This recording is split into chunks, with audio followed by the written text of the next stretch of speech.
Di antara hikmah kenapa umur kita tidak panjang-panjang sekali, tidak seperti umat-umat terdahulu. Di antaranya agar kita tidak lupa diri. Karena orang yang umurnya panjang biasanya lama-lama jadi sombong. Diberi umur panjang, kemudian melalang buana ke sana kemari, akhirnya lama-lama sombong, angku dan bahaya. Ada yang mengatakan demikian. Ya udah, umur pendek-pendek sudah tidak sombong-sombongnya, tidak terlalu sombong. Kalaupun sombong tidak terlalu parah. Makanya disebutkan kenapa Namrud menjadi sombong, karena dia diberi umur panjang, kekuasaannya banyak, umurnya panjang. Makanya Allah berfirman, alam tara ila alladhi haja Ibrahim fi rabbih an ataahu Allahul mulk. Tidakkah kau lihat tentang seorang yang mendebat Ibrahim karena Allah berikan kepadanya kerajaan. Ketika dia umur panjang, kekayaan semakin banyak, dia semakin angkuh dan sombong. Umur panjang ini kadang-kadang bikin orang sombong. Ada yang mengatakan hikmahnya kenapa umur kita tidak panjang, agar hisab tidak semakin berat. Agar hisab tidak semakin berat.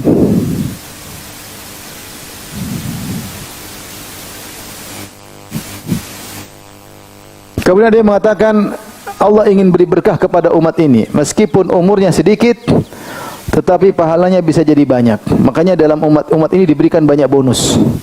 Amal sedikit, pahalanya banyak. Nah, ini yang mau saya singgung di akhir pembahasan kita, ibu-ibu yang dirahmati Allah Subhanahu wa taala. Inti dari pengajian kita, waktu kita tinggal sedikit, adalah bagaimana kita mengoptimalkan umur kita agar meskipun sedikit tapi berkualitas. Apa sih amal-amal yang bisa kita lakukan agar meskipun umur kita sedikit namun berkualitas? Catat ibu-ibu ya. Yang pertama, agar amal kita berkualitas, meniatkan segala amal perbuatan kita karena Allah. Hadirkan dalam diri kita, saya melakukannya karena Allah. Karena Rasulullah SAW bersabda, innamal a'malu binniyat. Amalan tergantung niat. Ibu-ibu ngobrol sama tetangga, niatkan karena Allah. Ketika kita niatkan karena Allah, pasti pembicaraannya mengarah, tidak sembarang, tidak ngalur ngidul.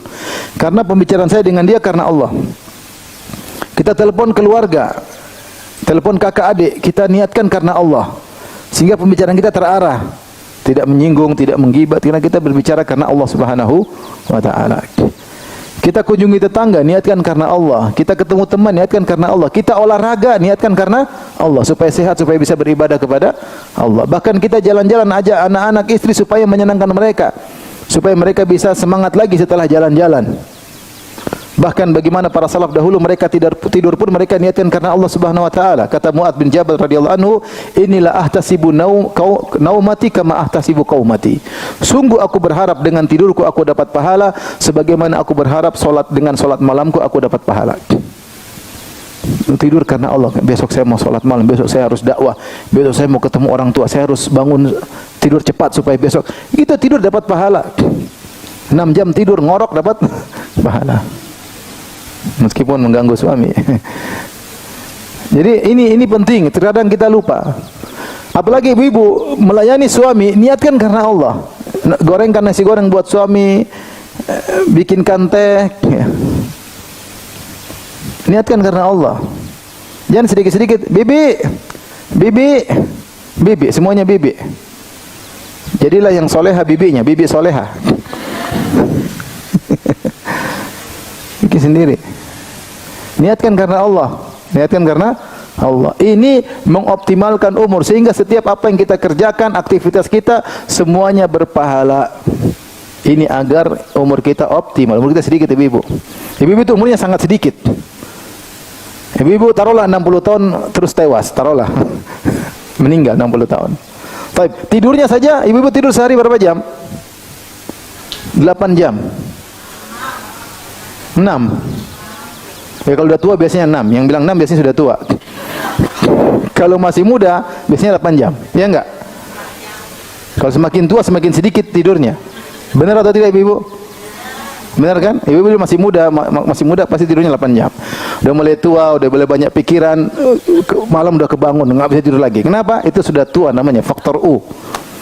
Tapi kalau kita mau rata-ratakan, kita tidur 8 jam sehari. Kalau ibu aja 60 tahun, pertama 15 tahun hilang. 60 kurang 15 tinggal berapa? Coba hitung matematika. 45, ya kan? Karena kita balik umur berapa? Sekitar 15 tahun. 60 kurang 15 sama dengan 45 tahun.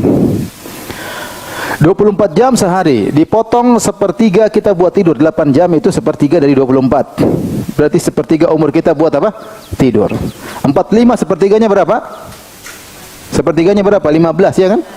Berarti 45 kurang 15 sama dengan 30. Umur kita tinggal 30 tahun. Ini umur yang benar-benar bisa kita gunakan untuk aktivitas. Tapi untuk ngobrol ngalor ngidul berapa? Untuk ngomelin suami berapa? Untuk gibah, untuk waktu kita cuma sedikit. Cuma sedikit.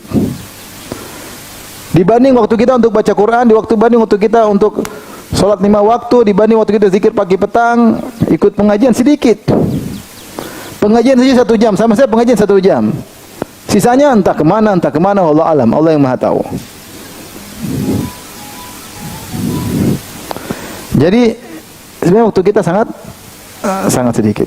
Oleh karena kalau kita umur kita sudah sedikit, kita optimalkan di antaranya setiap aktivitas kita niatkan karena Allah. Sampai kalau laki-laki memberi makan kepada keluarganya, wa huwa yahtasibu dan dia ihtisab berharap pahala, Allah kasih pahala. Syaratnya harus hadirkan niat. Kata Nabi sallallahu alaihi wasallam, "La tatunfiqu nafaqatan tabtaghi biha wajh Allah." Tidaklah satu nafkah yang kau infakkan, yang kau belanjakan, kau niatkan karena Allah kecuali kau dapat pahala. Harus ada kau niatkan karena Allah. Bahkan suapan yang kau suapkan ke mulut istrimu dapat pahala. Maka ibu kalau bikin teh, ngurus anak-anak, hadirkan dalam niat ini. Saya diperintahkan, ini anak amanah, suami juga amanah. Saya istri, harus melayani suami. Kalau bicara sama suami, pilih kata-kata yang enak didengar oleh suami. Kalau pakai baju, suami suka enggak? Jangan asal pakai saja. Ini suami suka enggak kayak gini ya? Kayaknya suami suka ya, suka. Saya pakai yang suami suka. Ini parfum suami suka enggak? Niatkan karena Allah. Sehingga hari-hari yang dilewati semuanya bermasak lagi, masak karena Allah. Mas mau makan apa mas hari ini? Tempe goreng atau teri goreng? Kambing bakar, waduh duitnya nggak ada mas. Jadi semua waktu karena Allah. Tapi di antara hal yang bisa mengoptimalkan umur kita, sambung silaturahmi. Kenapa orang menyambung silaturahmi waktunya berkah? Umurnya berkah. Kata Nabi sallallahu alaihi wasallam, "Man ahabba an yubsata lahu fi rizqihi wa yunsa'a fi athari falyasil rahimah." Siapa yang ingin dilapangkan rezekinya, dipanjangkan umurnya, maka sambung silaturahmi. Dipanjangkan umurnya ada 2 pendapat. Pendapat pertama, benar-benar dipanjangkan. Umurnya lebih panjang daripada yang lainnya. Daripada yang seharusnya. Yang kedua, umurnya tetap tidak berubah tapi berkah. Maksudnya berkah apa? Optimal untuk ibadah. Umur dia ternyata bisa untuk berbakti sama orang tua, bisa untuk nyambung silaturahmi, bisa untuk sholat malam, bisa untuk sedekah, bisa untuk banyak hal dia bisa lakukan karena umurnya berkah. Di antara sebab umurnya berkah adalah dia menyambung silaturahmi. Makanya ibu-ibu jangan bikin masalah sama keluarga. Jangan cari masalah sama suami, jangan cari masalah sama kakak, sama adik, sama ibu, sama tante, sama bibi, ya, sama ponakan, sama kakak adik, jangan cari masalah. Kalau ada masalah segera selesaikan. Siapa yang hari ini masih punya masalah sama keluarga, selesaikan sekarang jika ingin umurnya berkah. Kalau enggak nanti enggak berkah. Ribut melulu. Gibah saudara sendiri lebih besar dosanya daripada gibah orang lain. Ribut sama ayah, ribut sama ibu, jengkel-jengkelan sama tante, sama bibi, ngambek-ngambekan, diem-dieman sampai setahun.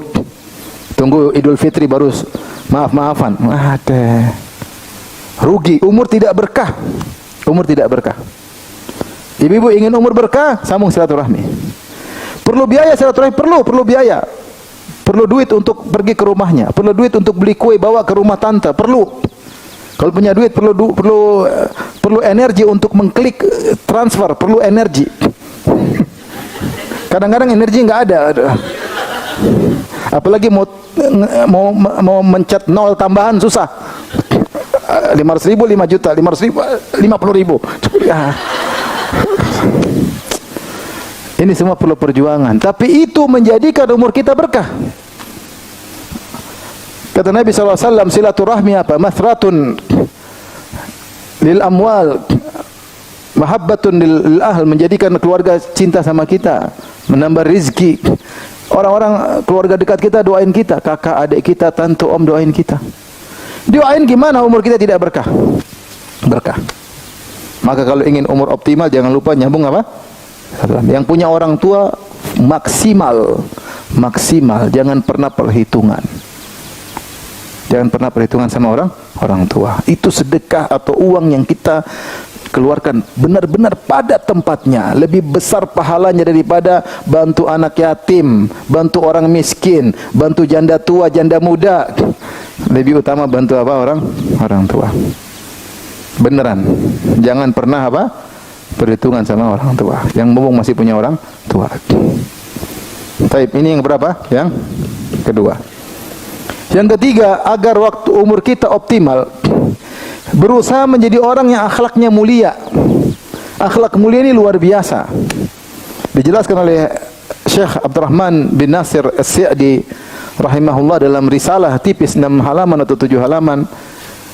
Judulnya Husnul Khuluq atau Al-Akhlaq Al-Hasanah. Risalah tipis. Dia menunjukkan tentang bagaimana akhlak ibadah yang mulia. Akhlak ini ibadah yang berkesinambungan sehingga pahalanya ngalir terus. Seandainya seorang sudah berakhlak mulia, maka dia setiap hari, bukankah setiap hari kita berinteraksi? Iya enggak? Interaksi sama istri. Akhlak itu kan interaksi kita dengan sesama manusia. Kita interaksi dengan bos, interaksi dengan anak buah, interaksi dengan supir, interaksi dengan pembantu, interaksi dengan kawan, interaksi dengan istri, interaksi dengan anak, kakak adik, tetangga. Kalau kita akhlak mulia, setiap kita berinteraksi pahala terus mengalir.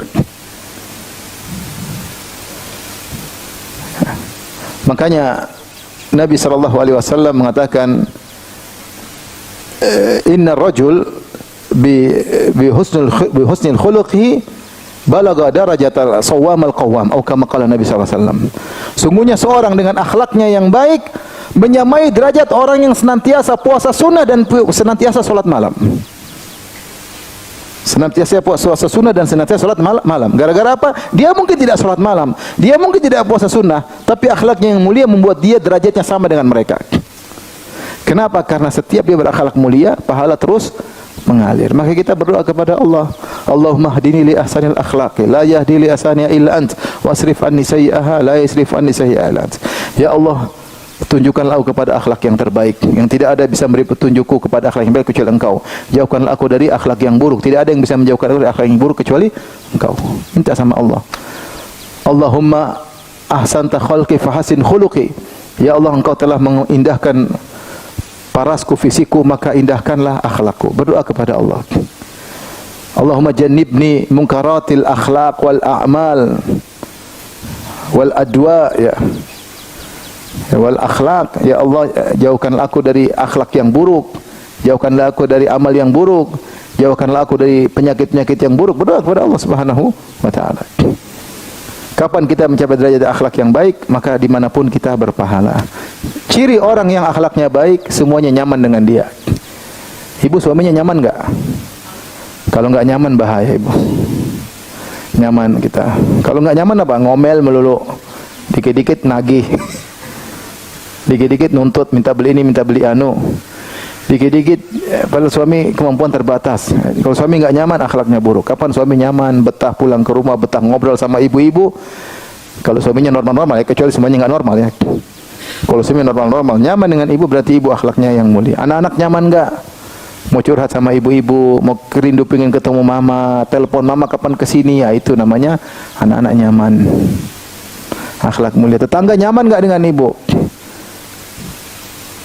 Keberadaan kita dirindukan, itu namanya akhlak mulia. Orang senang dengan kita. Maka di antara hal yang bantu agar umur kita optimal adalah dengan berakhlak mulia ya. Sisanya tentu banyak amal-amal soleh yang bisa dilakukan, bisa secara global. Amal soleh ini pahalanya besar, pahala lakukan. 10 Ramadan, bulan Ramadan, 10 hari terakhir bulan Ramadan, 10 hari pertama bulan Dzulhijjah. Kalau laki-laki adalah pergi ke masjid, salat berjamaah di masjid, pahalanya 27 kali lipat. Ini juga optimal umur. Kemudian di antaranya misalnya Jumat pagi-pagi berangkat ke masjid juga pahalanya besar banyak. Jadi tinggal kita cari. Tapi secara umum 3 ini mempengaruhi umur kita secara langsung. Yang lainnya silakan beramal saleh.